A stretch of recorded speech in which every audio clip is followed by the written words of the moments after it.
Hello, नमस्कार, good evening.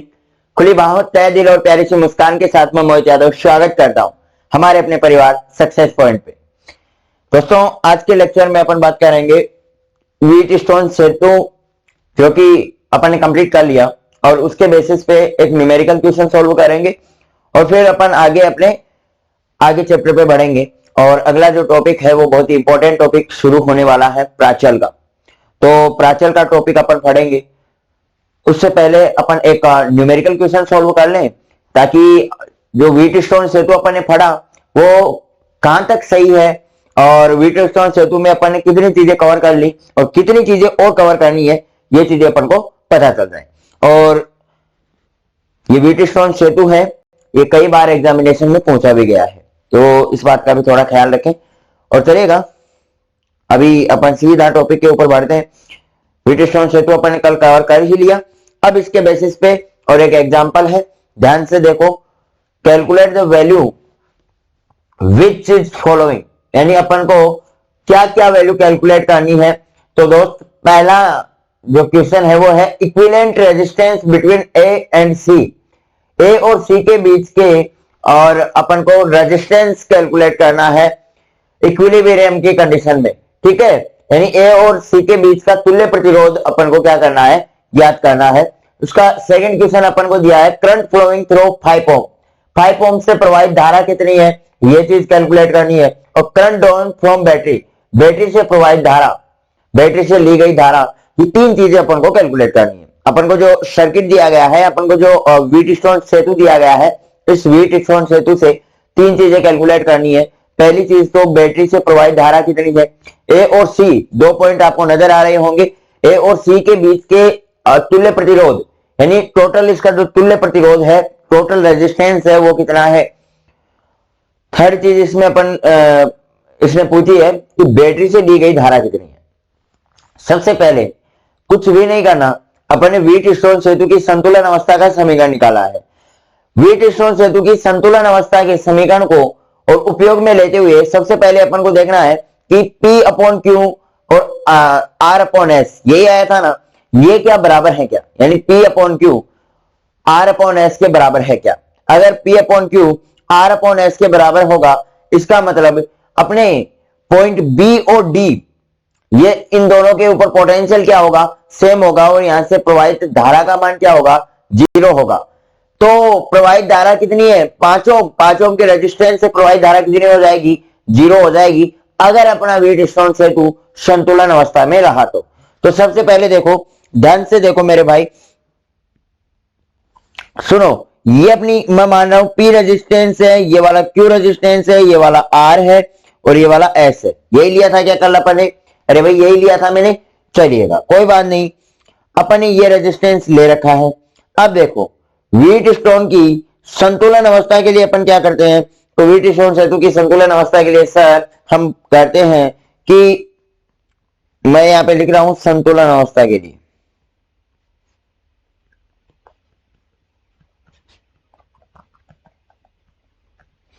संतुलन अवस्था के लिए होता है P upon Q equal to R upon S। यही होता है क्या भाई। देखो P का वैल्यू कितना है, तो आप कहोगे P का वैल्यू है 4 और Q का वैल्यू कितना है मेरे भाई, 2। अरे भाई P का वैल्यू 4 है, Q का वैल्यू 2 है और R का वैल्यू कितना है, तो आप कहोगे 8 और S का वैल्यू कितना है मेरे भाई, तो आप कहोगे 4। भाई काटोगे तो 2 और 2 क्या दोनों बराबर आ रही हैं, इसका मतलब P upon Q equal to R upon S, ये अपना वैल्यू सही है, ये अपना वैल्यू सही है। अगर ये वैल्यू सही है, इसका मतलब क्या हुआ कि अपना व्हीट स्टोन सेतु संतुलन अवस्था में है। अगर व्हीट स्टोन सेतु संतुलन अवस्था में है, इसका मतलब पॉइंट B और D पे जो अपना पोटेंशियल होगा, जो विभव होगा, वो क्या होगा, सेम होगा। ये अपने व्हीट स्टोन सेतु जब पिछले लेक्चर में अपन ने कैलकुलेट किया था, तब अपन ने देखा था, तो उससे अपने गैल्वेनोमीटर से जो प्रवाहित धारा थी वो कितनी आ रही थी, G आ रही थी। अर्थात B और D का जो विभव होगा वो सेम होने के कारण इस B और D वाले रेजिस्टेंस में अपनी करंट क्या, 0 फ्लो होगी। अर्थात दूसरे क्वेश्चन का डायरेक्ट आंसर क्या मिल गया मेरे भाई, दूसरे क्वेश्चन का 5 ओम से प्रवाहित धारा कितनी हो गई, 0 हो गई। तो सबसे पहले तो दूसरे क्वेश्चन का आंसर मिल गया कि 5 ओम से प्रवाहित धारा 0 हो गई। और 0 होने का कारण क्या है? क्योंकि अपना व्हीटस्टोन सेतु संतुलन अवस्था में है, और संतुलन अवस्था में होने के कारण पॉइंट बी और डी पर विभव क्या होगा? समान होगा। और अपन को पता है कि पॉइंट बी और डी पर विभव समान होगा, अर्थात वोल्टेज डिफरेंस क्या आ जाएगा? शून्य आ जाएगा, और अपनी करंट का वैल्यू क्या हो जाएगा? 0 हो जाएगा। अरे भाई करंट क्या होता है? I equal to V upon R होता है। V अगर 0 है तो फिर उसके अंदर आप कितनी संख्या का भाग दो, वो 0 ही आएगा। और अगर अपन किसी संख्या के अंदर 0 का भाग देते हैं तो वो इंफिनिटी आता है। ठीक है, अब अपन सेकंड क्वेश्चन अपन ने कैलकुलेट कर लिया, कोई बात नहीं। अब देखो फर्स्ट क्वेश्चन क्या बोल रहा है। फर्स्ट क्वेश्चन बोल रहा है ए और सी के बीच का रेजिस्टेंस अपन को कैलकुलेट करना। मेरे भाई सुनना ध्यान से। अभी देखो 5 ओम तो अब रहा बिना रहा बराबर है। भाई 5 ओम तो अपना नहीं है इस वक्त, 5 ओम तो नहीं है। क्यों नहीं है? क्योंकि 5 ओम से प्रवाहित धारा 0 है। इसका मतलब आप रेजिस्टेंस लगाओ तो ठीक है, और नहीं लगाओ तो ठीक है। क्योंकि 5 ओम से प्रवाहित धारा 0 है, अर्थात रेजिस्टेंस यहाँ पे नहीं होगा। अब देखो ए और सी के बीच के तुल्य प्रतिरोध के लिए सिर्फ 4 ही रेजिस्टेंस बचे, पी क्यू आर एस। तो अपन इनको लिख लें भाई, चारों रेजिस्टेंसों को। तो फर्स्ट देखो भाई, और फर्स्ट में अपने 4 ही रेजिस्टेंस बचे हैं।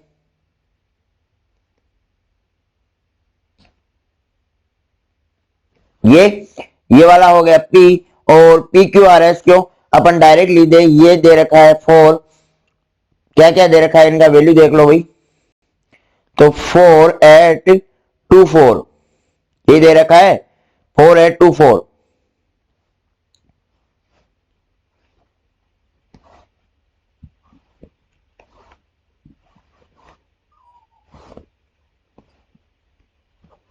और ये पॉइंट ए है, और ये पॉइंट बी है, सॉरी सी है।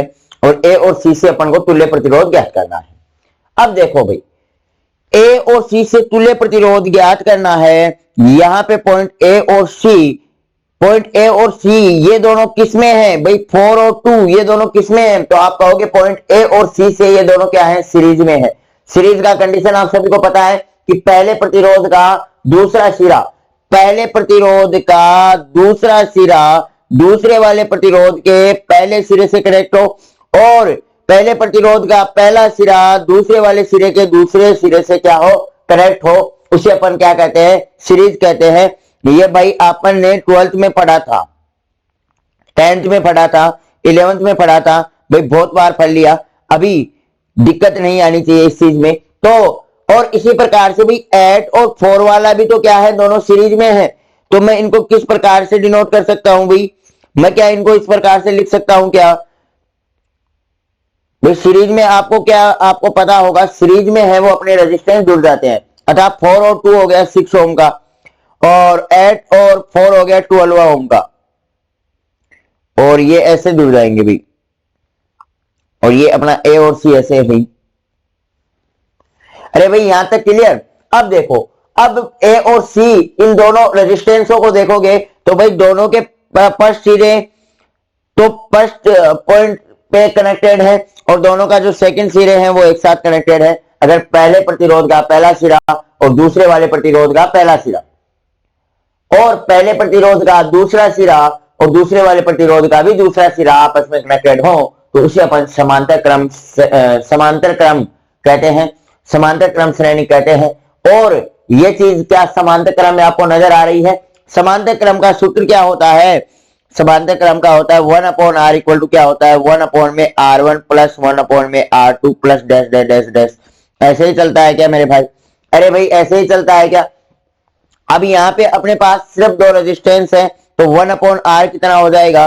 1 अपॉन में 6 प्लस 1 अपॉन में 12 है, यही होगा। तो क्या हो जाएगा भाई? 12 इंटू 6, और 12 इंटू 6, और ऊपर क्या आ जाएगा? ऊपर आ जाएगा 12 प्लस 6। यहां तक कोई दिक्कत नहीं होनी चाहिए। अब देखो यहां से भाई अपन को वैल्यू किसका चाहिए? तो आप कहोगे भाई आर का वैल्यू चाहिए अपन को, रेजिस्टेंस का वैल्यू चाहिए।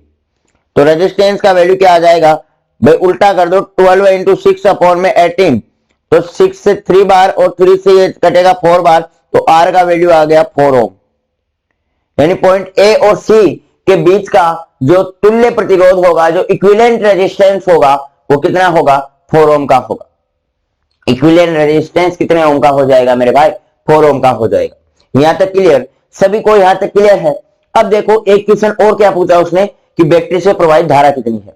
बैटरी से प्रवाहित धारा, तो मेरे भाई अब सुनो, ए और सी से अपन ने इक्विवेलेंट रेजिस्टेंस निकाल लिया। मतलब इक्विवेलेंट रेजिस्टेंस का मतलब है अपन टोटल उसका जो रेजिस्टेंस है, मेन रेजिस्टेंस है, वो कितना आएगा। अब तुल्य प्रतिरोध निकाल लिया तो मेरे भाई उतने झंझट की जरूरत नहीं है। अब उसका तुल्य प्रतिरोध क्या आ गया? 4 ओम का आ गया। तो 4 ओम को बैटरी से कनेक्ट कर दो। बैटरी अपन की 12 वोल्ट की बैटरी है और 12 वोल्ट की बैटरी को और 4 ओम के रेजिस्टेंस से कनेक्ट करोगे तो आई का करंट, आपको करंट का वैल्यू कैलकुलेट हो जाएगा। ये 4 ओम का बैटरी है, ये 12 वोल्ट की बैटरी है, ये माइनस, ये प्लस, ये 12 वोल्ट की बैटरी हो गई, ये 4 ओम का रेजिस्टेंस हो गया और ये मेरे भाई आई करंट फ्लो हो रही है। अब देखो यहाँ पे आप किरचॉफ का वोल्टेज लॉ लगा करके और करंट का वैल्यू ज्ञात कर लो, या फिर डायरेक्ट अपन डालते हैं V इक्वल टू क्या होता है? IR होता है। करंट की वैल्यू चाहिएगा तो V अपॉन क्या हो जाएगा मेरे भाई? R हो जाएगा। V की वैल्यू दे रखी है 12 है, R की वैल्यू दे रखी है 4, यानी I का वैल्यू कितना हो गया? 3 एम्पियर हो गया। R का वैल्यू सॉरी करंट का वैल्यू कितना हो गया मेरे भाई? 3 एम्पियर हो गई। अब कोई किसी मेरे भाई को लग रहा होगा कि सर अपन ने तो देखा था कि अगर किसी भी नेटवर्क में या किसी सर्किट में अपन को करंट का वैल्यू कैलकुलेट करना हो उस वक्त अपन किरचॉफ का वोल्टेज लॉ यूज में लेते हैं, अपन ने यहाँ क्यों नहीं लिया? तो उसमें कोई बड़ी दिक्कत नहीं है, अपन उसको भी यूज में ले लेते हैं ताकि आपकी भ्रांति भी खत्म हो जाए। तो किरचॉफ के वोल्टेज लॉ से देख लो भाई, किरचॉफ का वोल्टेज लॉ लगा करके देख लो, यहां से चलना स्टार्ट करो और अपन इसी डायरेक्शन में चल रहे हैं और इसी डायरेक्शन में करंट चल रही है तो V इक्वल टू क्या होता है? IR होता है। अपन देख रहे हैं भाई पोटेंशियल डिफरेंस, पोटेंशियल डिफरेंस क्या हो जाएगा? तो V इक्वल टू IR यानी 4I। फिर अपन आए और ये क्या हो गया? माइनस का 12 है और इक्वल टू क्या हो गया? 0 हो जाएगा। तो 4I इक्वल टू क्या हो गया? 12 हो गया और I का वैल्यू वही हो गया 12 अपॉन 4 यानी 3 एम्पियर। 3 एम्पियर आई का वैल्यू आ जाएगा। तो इसमें भाई आप जिस भी विधि से करना चाहे, इसमें वो आपकी मर्जी है, एज यू विश, आप जो करना चाहें कर सकते हैं। ठीक है, फिलहाल आप इसको नोट डाउन कर लें। मैं दूर हट रहा हूं कैमरे से और इस चीज को नोट डाउन कर लें भाई जल्दी से, और नोट डाउन करने में अपन को वक्त जाहिर नहीं करना है।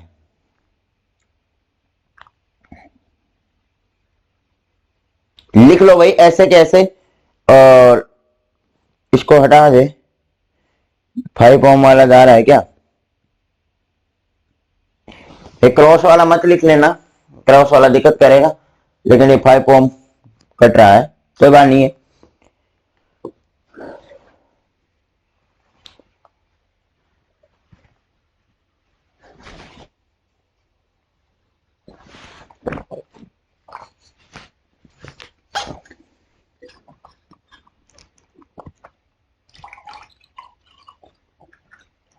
ये भी नोट डाउन जल्दी से करना।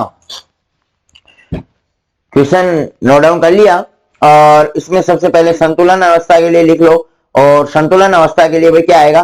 2 और 2 दोनों बराबर आ जाएंगे। ठीक है, भाई ठीक है ना? अब कैमरे के सामने मेरे को भी नहीं पता ठीक है कि नहीं है, और आप भी मेरे को नहीं बता सकते, लेकिन हाँ एक जरिया है कमेंट्स का, तो आप कमेंट्स कर दिया करो। फिलहाल लाइव नहीं है, बट अगर आपको समझ में आता है चीजें, कंटेंट अगर आपको जो मिल रहा है वो आपको समझ में आ रहा है, तो बिल्कुल आप उसका रिव्यू जरूर दिया करो, ताकि हमें पता चले कि जो हम जिस स्पीड से बता रहे हैं, नोट डाउन करने की स्पीड कैसी रहनी चाहिए, जो भी आपकी सजेशन है वो बिल्कुल दिया करो भाई। अगर ऑफलाइन क्लास में देखें तो ऑफलाइन क्लास में तो दिक्कत नहीं होती है, लेकिन ऑनलाइन क्लास में और नोट डाउन वगैरह में ऐसे आता है कि भाई या तो कह सर आप ज्यादा समय नोट डाउन करने के लिए आप ज्यादा समय देते हो तो उसको थोड़ा कम करो, या फिर नोट डाउन हमारे से हो नहीं पाता है तो थोड़ा समय और दो। जैसा भी है तो नोट डाउन वगैरह के लिए दे दिया करो। समझ में आ रहा है कि नहीं आ रहा है ये भी बता दिया करो, और तो ठीक ही है।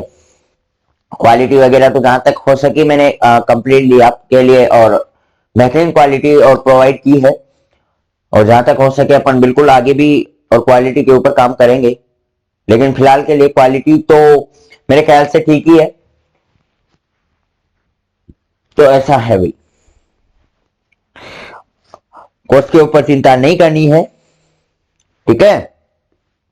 कोर्स के ऊपर चिंता मत करना, कोर्स टाइम पे आपका इलेक्ट्रॉनिक्स का और टाइम पे कंप्लीट हो जाएगा भाई। कोर्स का इलेक्ट्रॉनिक्स वाला कोर्स है वो आपका टाइम पे कंप्लीट करा दिया जाएगा।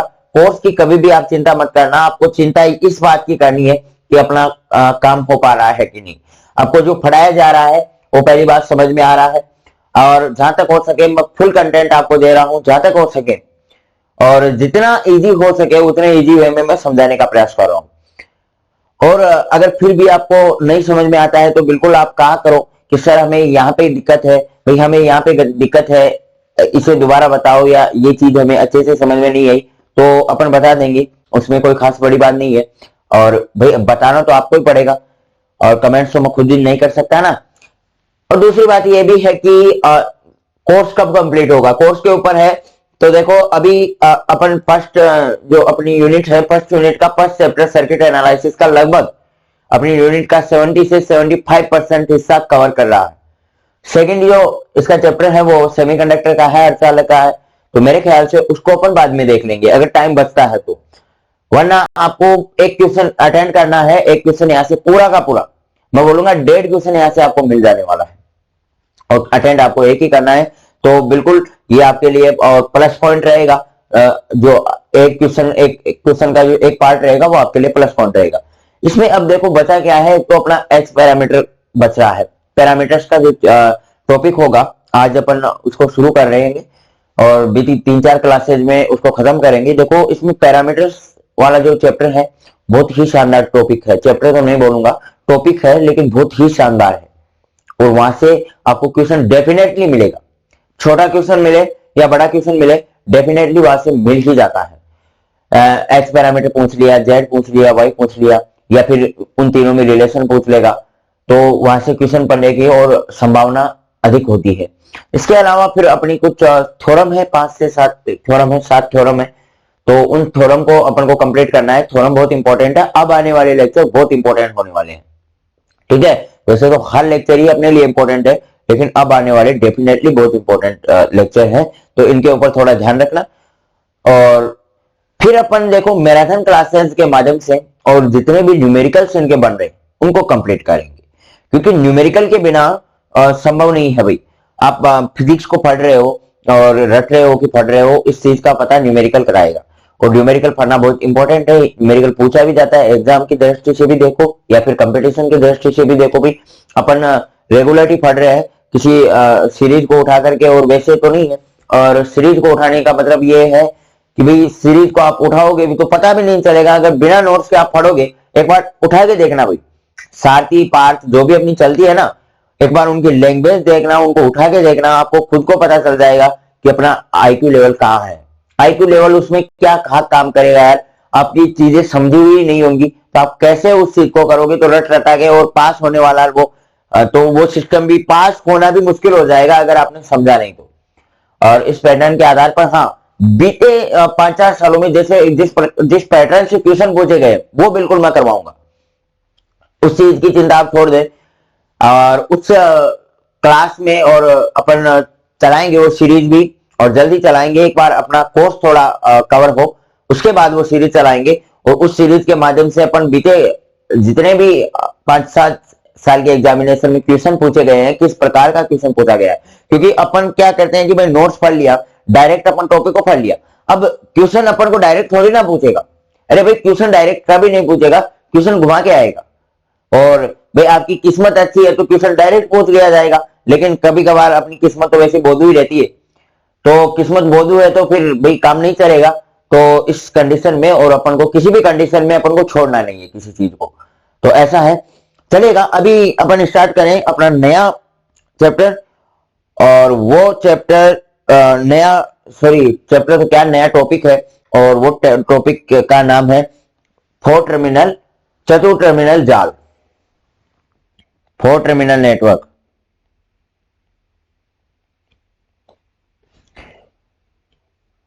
चतुर टर्मिनल जाल। अपन नया क्या स्टार्ट कर रहे हैं, नया टॉपिक स्टार्ट कर रहे हैं, फोर टर्मिनल नेटवर्क चतुर टर्मिनल जाल। क्या होता है भाई फोर टर्मिनल नेटवर्क, क्या होता है चतुर टर्मिनल जाल क्या होता है?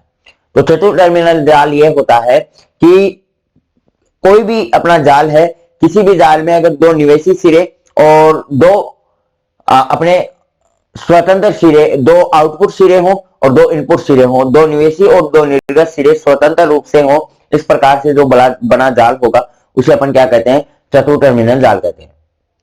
कि वह जाल जिसमें स्वतंत्र रूप से दो निवेशी और दो निर्गत सिरे हो, दो इनपुट और दो आउटपुट सिरे हो, फ्रीडमली स्वतंत्र रूप से हो, तो उस प्रकार से बने जाल को अपन कहते हैं चतुर टर्मिनल जाल। उस प्रकार से बने जाल को क्या कहते हैं, चतुर टर्मिनल जाल कहते हैं। और देखो चतुर टर्मिनल जाल का अपन डायग्राम देख लें तो भाई ये मान रहे हैं, और इसमें जो नेटवर्क होगा वो अपना कॉम्प्लेक्स नेटवर्क होगा।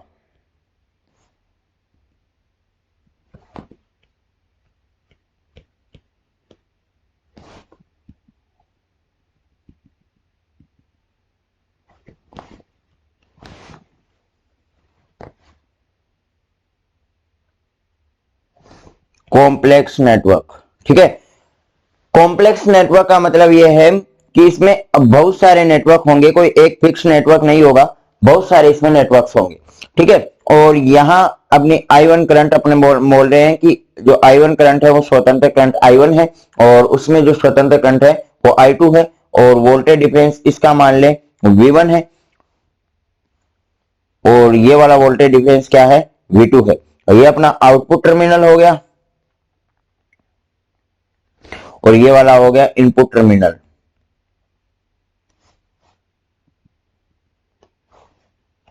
इनपुट टर्मिनल, और ये हो गया फोर टर्मिनल नेटवर्क।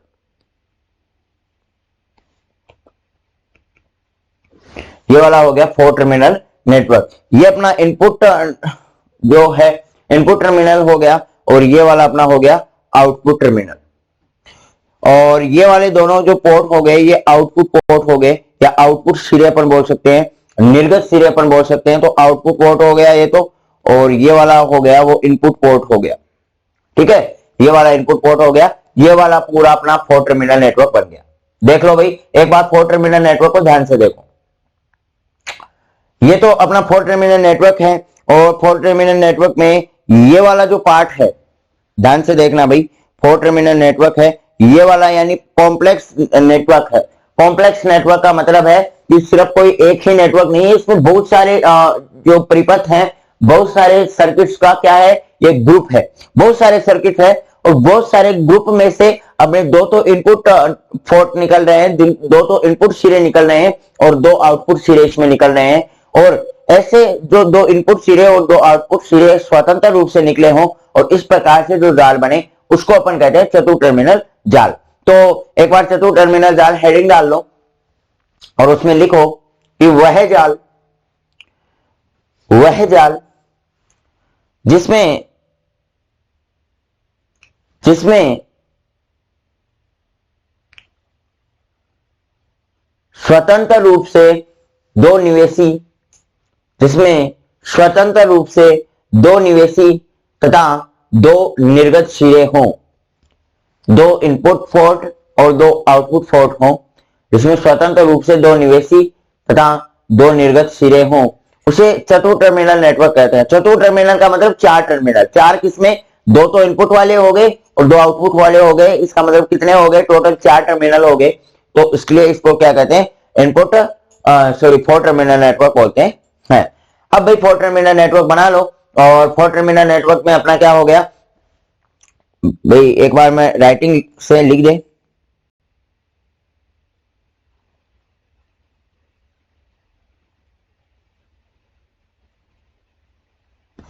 पूरा ही दोबारा बना ले, या फिर भाई ये डायग्राम तो ऐसे कैसे बना लो, मैं इनको एक बार देखो। ये हो गया आउटपुट टर्मिनल, और ये हो गया इनपुट टर्मिनल, आउटपुट टर्मिनल हो गया, इनपुट टर्मिनल हो गया, और ये हो गया अपना चतुर्थ टर्मिनल जाल।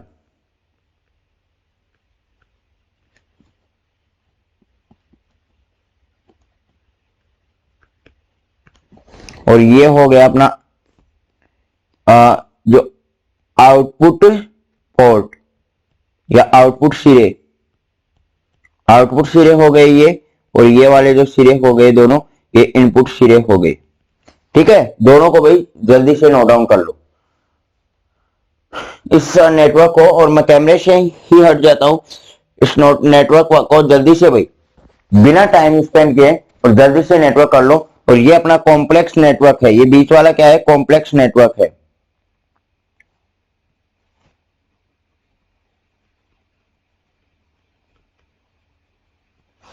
कॉम्प्लेक्स नेटवर्क है, ठीक है। तो भाई जल्दी से इस चीज को नोट डाउन कर लो।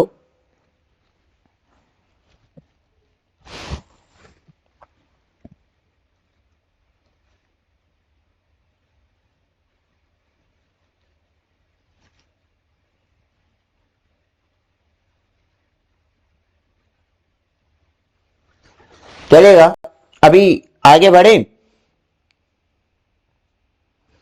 अब भाई अपन आगे बढ़ते हैं, और अपना आगे का है चतुर्थ टर्मिनल जाल के प्राचल। आगे का टॉपिक डालो, चतुर्थ टर्मिनल जाल के प्राचल।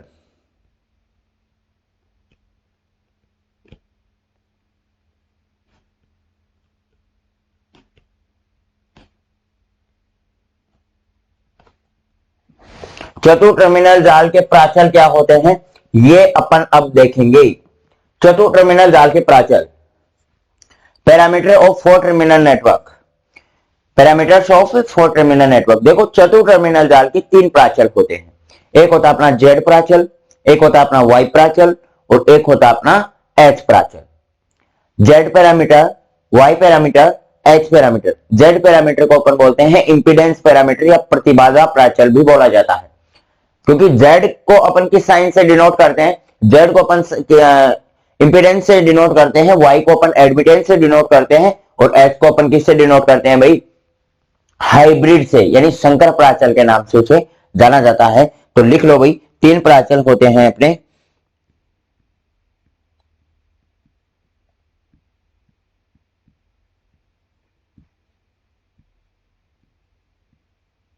तो ये पेन कैसे नहीं मान रहा, एक मिनट। तो भाई पहला क्या है, पहला है जेड प्राचल, दूसरा है वाई प्राचल, और तीसरा है एच प्राचल। ठीक है, जेड प्राचल, वाई प्राचल और एच प्राचल, इसे अपन क्या बोलते हैं, इंपीडेंस पैरामीटर भी बोलते हैं। इसे अपन बोलते हैं एडमिटेंस पैरामीटर, और इसे अपन बोलते हैं हाइब्रिड, इसे अपन बोलते हैं हाइब्रिड पैरामीटर। ठीक है, पहले वाले को इंपीडेंस पैरामीटर भी बोलते हैं, दूसरे वाले को एडमिटेंस पैरामीटर भी अगर दे दिया जाए। वाई प्राचल का मतलब है वाई को अपन एडमिटेंस से डिनोट करते हैं, और एडमिटेंस अपना क्या होता है, वाई होता है, प्राचल पैरामीटर है, पैरामीटर को हिंदी में प्राचल बोलते हैं। और हाइब्रिड प्राचल हो गया, एच प्राचल को अपन हाइब्रिड प्राचल बोल देते हैं। अब देखो, जेड पैरामीटर में अपन जो परिपथ काम में लेंगे वो अपना होगा खुला परिपथ। खुला परिपथ, जेड पैरामीटर में जो परिपथ होगा वो खुला परिपथ होगा। इसमें वाई वाले में होगा वो लघुपतित होगा, और इसमें दोनों होंगे भी भाई, खुला भी होगा और लघुपतित भी होगा। खुला और लघुपतित जिस प्राचल में काम में लिया जाता है, यानी जिस प्राचल में खुला परिपथ भी हो और लघुपतित परिपथ भी हो, उस प्राचल को क्या बोलते हैं अपन, जेड प्राचल बोलते, सॉरी एच प्राचल बोलते हैं। हाइब्रिड, शंकर किसको बोलते हैं, शंकर किसको बोलते हैं, जो मिक्स में हो। मिक्स में कैसे, जैसे अपन हाइब्रिड बाजरा लेकर के आते हैं, तो एक बाजरा होता है जो उसकी जो तने की लंबाई होती है या पौधे की लंबाई क्या होती है, छोटी रहती है, और उसका जो अपना बाजरा जहां से अपन बोलते हैं सीटा, वो क्या होता है, बड़ा चला जाता है या मोटा हो जाता है, तो उसको क्या बोलेंगे अपन, हाइब्रिड। या फिर अपन देखते हैं भी पेड़ों में भी अपने हाइब्रिड पौधे आते हैं। हाइब्रिड पौधे कैसे कि भी बहुत छोटे छोटे अपन नर्सरी से उनको लेकर ही आते हैं, तब तक कि उनके जैसे आम का लेकर के आए तो आम लगा हुआ ही आता है। आप कहते हैं कि यार इतना सा पौधा है और उसके आम लगा हुआ है यार, ऐसे कैसे हो सकता है? तो अपन क्या फिर बोलते हैं कि भाई ये हाइब्रिड पौधा है, का मतलब यानी इसको अलग अलग जो मिक्स में करके फिर बनाया गया है। एक पौधे की टहनी दूसरी ली, दूसरे पौधे की टहनी ली और दोनों को मिक्स में किया और फिर उसमें केमिकल वगैरह मिला के और फिर हाइब्रिड पौधा उसको बना दिया गया। मतलब अब वो क्या है, छोटा सा पौधा ही और फल देने लग गया। तो उनकी एज क्या होती है, कम होती है, बट हाइब्रिड का मतलब क्या हो गया, मिक्स। तो अपने यहाँ पे एच प्राचल भी हाइब्रिड का मतलब हो गया मिक्स में। मिक्स में किसका, यानी जेड का भी कुछ भाग होगा इसमें और वाई प्राचल का भी कुछ ना कुछ भाग होगा। तो भाई हेडिंग डाल लो, चतुर्थ टर्मिनल डाल के प्राचल हेडिंग डालिए, तीनों लिख लिए भाई, जेड प्राचल, वाई प्राचल और एच प्राचल, भाई तीनों लिख लिए ना? अरे भाई लिख लिए। अब देखो इसमें ये खुला परिपथ और लघुपतित और दोनों इस प्रकार से लिख लेना ताकि आगे अपन को समझ में आए। अब इन चीजों को समझने से पहले मैं कुछ 5 से 7 चीजें आपको, कुछ 5 से 7 पॉइंट आपको दिखा देता हूं, तो नोट लगा के आप लिख लो क्योंकि वो बहुत इंपॉर्टेंट है। अगर इनको आपको ध्यान से समझना है तो वो चीजें ध्यान से आपको खुद को समझनी पड़ेंगी, क्योंकि अब आपको जेड प्राचल, वाई प्राचल और एस प्राचल से क्वेश्चन भी मिलेगा और उसको समझना भी पड़ेगा। तो समझना है तो आज की क्लास को ध्यान से समझना पड़ेगा। आज की क्लास में वैसे कोई खास बात नहीं है, आपको कुछ डेफिनेशन मैंने लिखाई है और उसके प्रकार बताए। इसके अलावा अब मैं नोट लिखा रहा हूं वो बहुत इंपॉर्टेंट है, इस बात का ध्यान रखना, आगे आने वाले तीनों में वो नोट काम में आएंगे। यानी सातों पॉइंट्स बहुत इंपॉर्टेंट पॉइंट है। तो देखो भी, अभी समझना बाद में, सॉरी लिखना बाद में, समझ लो पहले। तो देखो नोट, और नोट में पहला पॉइंट अपन ले रहे हैं धारा लाभ।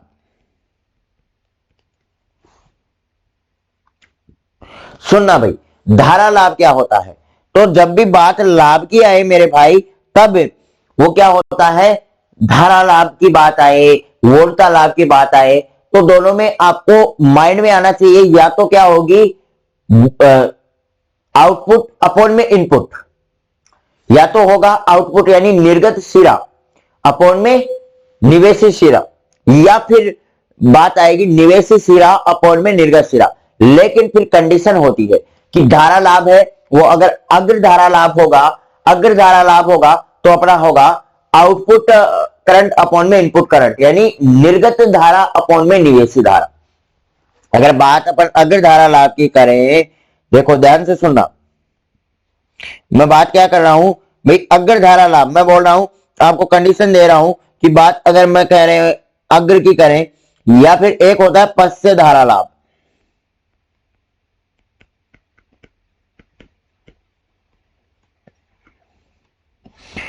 पश्य धारा लाभ, और एक होता है अग्र धारा लाभ। ठीक है, पश्य धारा लाभ और अग्र धारा लाभ दोनों को समझो। अग्र धारा लाभ, अग्र धारा लाभ को अपन बोलते हैं फॉरवर्ड,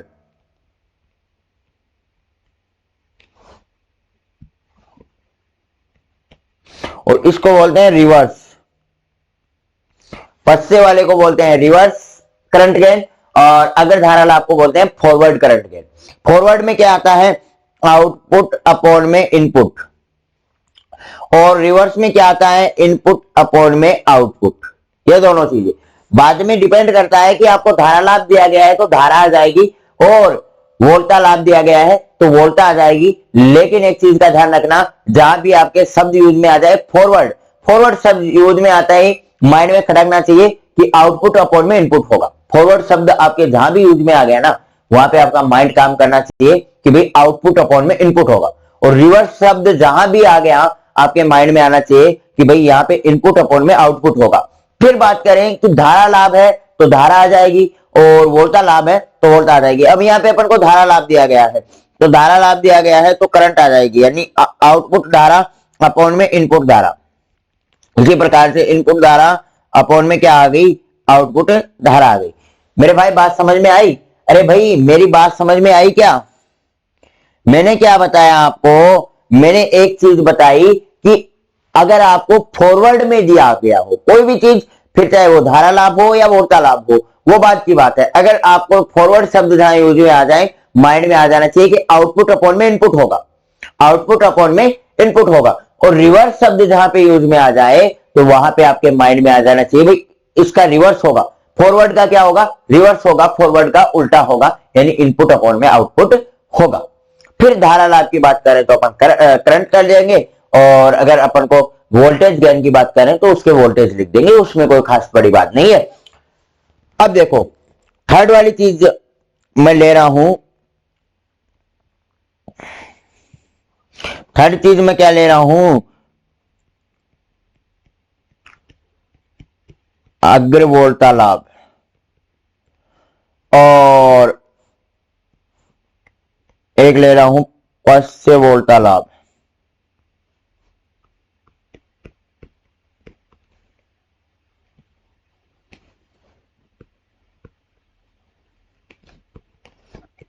भाई अग्रवोल्टा लाभ तो क्या होता है और पश्च वोल्टा लाभ क्या होता है।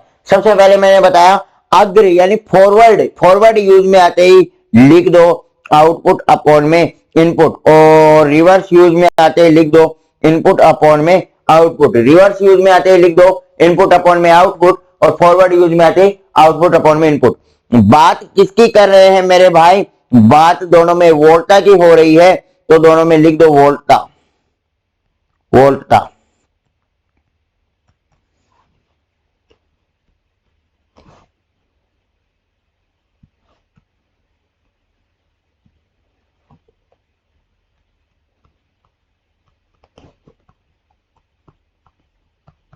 ठीक है, दोनों में क्या लिख दो, वोल्टा लिख दो। क्या चीज समझ में आई। अब देखो पांचवी चीज अपन ले रहे हैं प्रतिबाधा,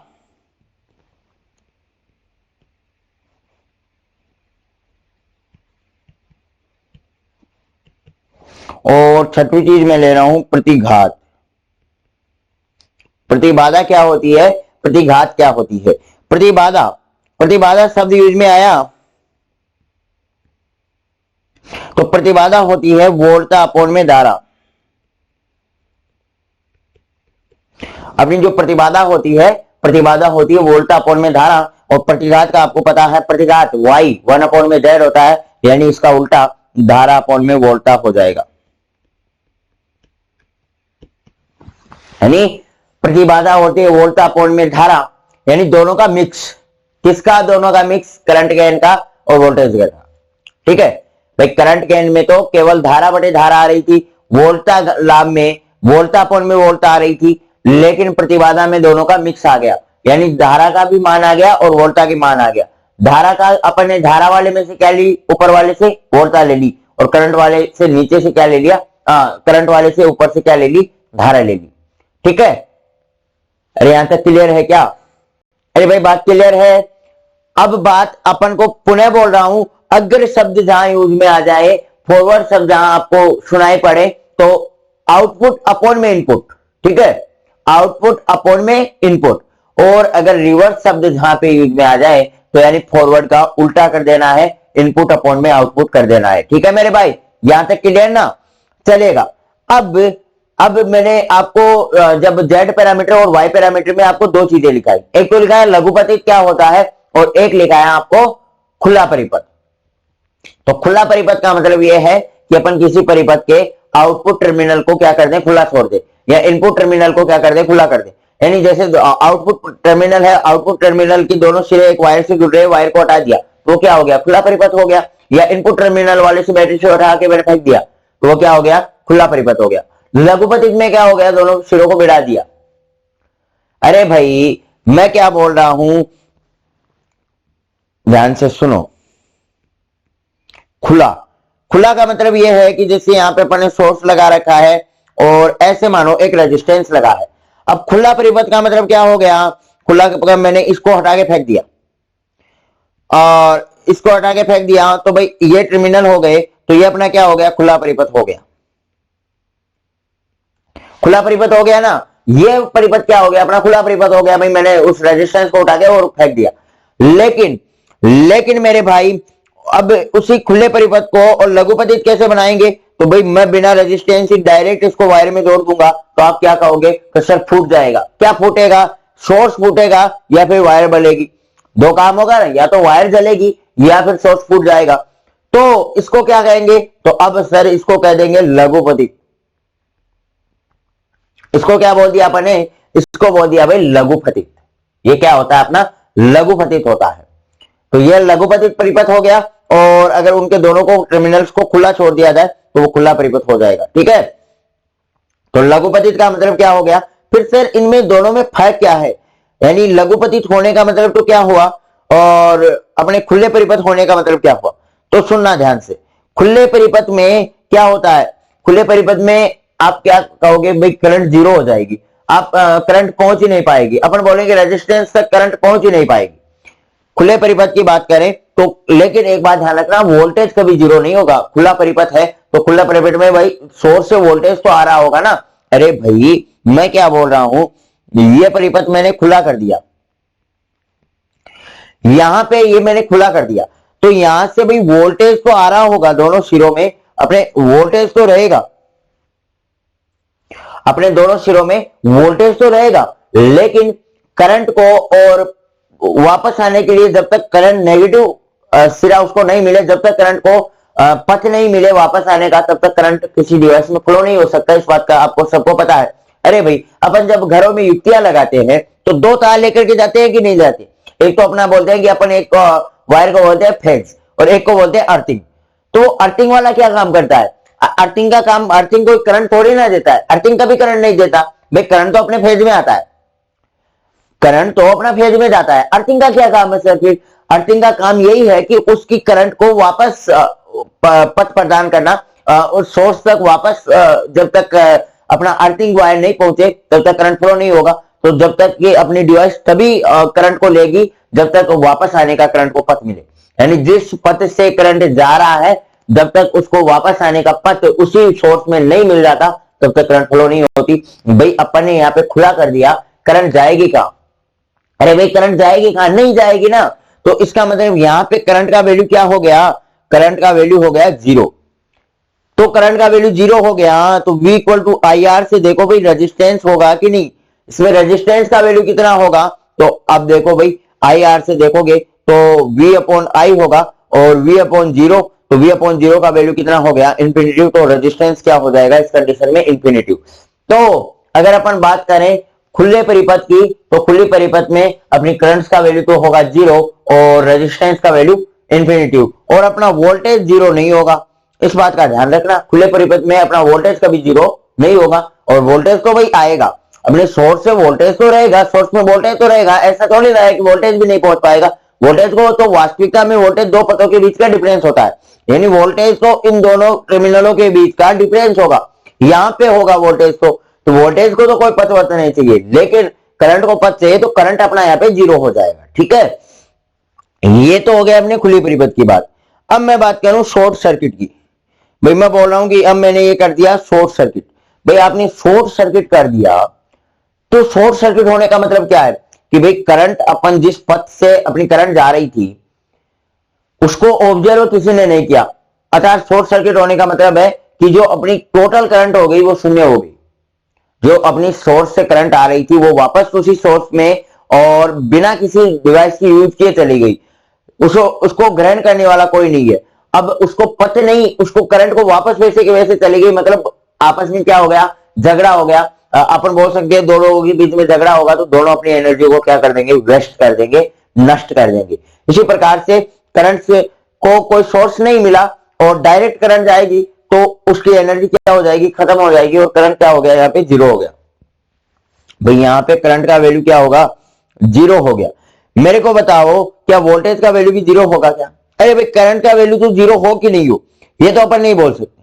भाई करंट तो आएगा इसमें, चलो भाई मानते हैं कि पथ वापस मिल रहा है तो करंट तो आएगा, लेकिन वोल्टेज का वैल्यू क्या डेफिनेटली जीरो होगा क्या? तो आप कहोगे बिल्कुल सर, क्योंकि वोल्टेज इन दोनों सिरों के बीच का डिफरेंस होता है। अब की बार क्या हुआ कि डिफरेंस कुछ भी नहीं होगा, क्योंकि जितना अपने इनपुट वाला जो टर्मिनल है या ऊपर वाले सिरे में जितना करंट आ रहा है नीचे वाले में भी उतना ही आएगा, क्योंकि अपन ने डायरेक्ट शॉर्ट सर्किट कर दिया। अगर रेजिस्टेंस लगा होता तो उतना करंट तो नहीं आता, क्योंकि रेजिस्टेंस ग्रहण कर लेता ऊपर वाली करंट में, जो रेजिस्टेंस ग्रहण करके वो वापस आने के पथ में कोई कुछ एक 0 वोल्ट होता है, अपन ये मानते हैं। अब क्या है? डायरेक्ट कनेक्ट है तो इस वाले सिरे पे जितना करंट होगा उस वाले सिरे पे भी उतना ही करंट होगा, और वोल्टेज क्या होता है, दोनों का डिफरेंस होगा। दोनों का डिफरेंस आप करोगे तो कितना आ जाएगा, जीरो आ जाएगा। दोनों का डिफरेंस आप करोगे तो कितना आ जाएगा मेरे भाई, जीरो आ जाएगा। तो इसमें क्या होगा कि वोल्टेज जीरो होगा। अब भाई वोल्टेज जीरो होगा तो रेजिस्टेंस कितना होगा, तो V equal to I R होता है। तो आई यहां पे क्या है, वोल्टेज क्या है, जीरो है, तो यहां पे दोस्त रेजिस्टेंस भी क्या होगा, जीरो हो जाएगा। ठीक है, अरे भाई यहां तक क्लियर, क्योंकि करंट भी तो यहां पे जीरो होगा। अरे भाई वोल्टेज जीरो है तो करंट भी तो जीरो हो रहा होगा ना, तो करंट और वोल्टेज जीरो होने के कारण रेजिस्टेंस क्या हो जाएगा, जीरो हो जाएगा। तो ये चीज हमने लघुपतित और खुले परिपथ में लिख लेते हैं। बस लिखावट बाकी रही है। अब सिर्फ लिखावट बाकी रही है। तो ठीक है, लिख लें ये दोनों चीजें भी अपने नोट में। प्रतिघात हो गई, और 7वें नंबर पे अपन लिख लो खुला परिपथ। खुले परिपथ में क्या हो गया, खुले परिपथ होने का मतलब इस प्रकार की कंडीशन बनेगी, और इसमें भाई करंट का वैल्यू क्या होगा, जीरो, और करंट का वैल्यू जीरो होने के कारण इंटरनल रेजिस्टेंस कितना हो जाएगा, जो अपना रेजिस्टेंस होगा वो इंफिनिटी हो जाएगा। और अगर अपन क्या बात करें, लघुपतित की बात करें, अगर अपन बात करें लघुपतित परिपथ की, तो लघुपतित में क्या होगा, डायरेक्ट क्या हो जाएंगे, दोनों सिरे डायरेक्ट भिड़ जाएंगे, और इसके कारण वोल्टेज और रेजिस्टेंस दोनों का वैल्यू क्या हो जाएगा, जीरो हो जाएगा। ठीक है मेरे भाई, चलिएगा भाई नोट डाउन कर लो इन चीजों को, और नोट लगा करके, और छऊ की छऊ चीजों को और लिख लो भाई। नोट लगा करके 6 के 6 पॉइंट, 8 पॉइंट हो गए, सॉरी सही तो क्या 8 हो गए ना, तो 8 के 8 पॉइंट को लिख लो भाई। कहां तक हो गया, अग्रवोल्टा लाभ से लिख लो, जल्दी से फटाक से नोट डाउन कर लो।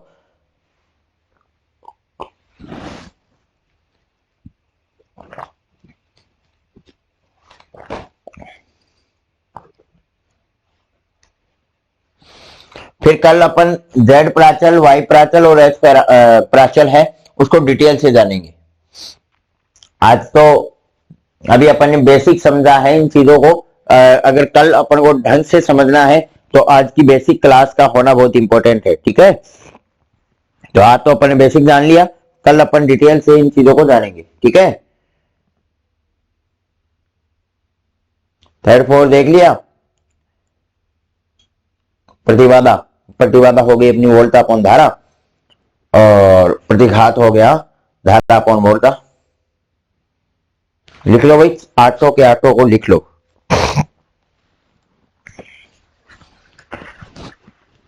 ध्यान से।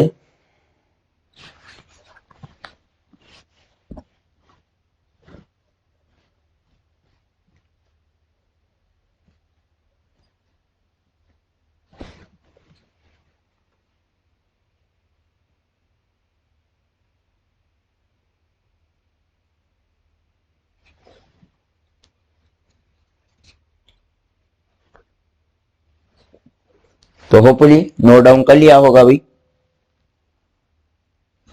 ठीक है दोस्त, समय अभी हमें इससे ज्यादा मोहलत नहीं देगा, मिलते हैं नेक्स्ट क्लास में। अभी मैं आपसे विदा लेता हूं, और जाते जाते आपको एक चीज बता दूं कि अपन इस सर्किट एनालिसिस के चैप्टर को कंप्लीट करने के बाद एम्पलीफायर का थर्ड यूनिट पढ़ेंगे, और एम्पलीफायर का थर्ड यूनिट पढ़ने के साथ साथ जहां तक हो सके अपन इसका दूसरा बुक मैथमेटिकल एनालिसिस भी स्टार्ट कर लेंगे। ठीक है, ताकि दोनों बुक अपन को और थोड़ा क्लियर हो जाए। अब वैसे एग्जाम बहुत नजदीक है, और एग्जाम की तैयारी आपको ध्यान से रखनी है, और चीजों को समझते चलना है।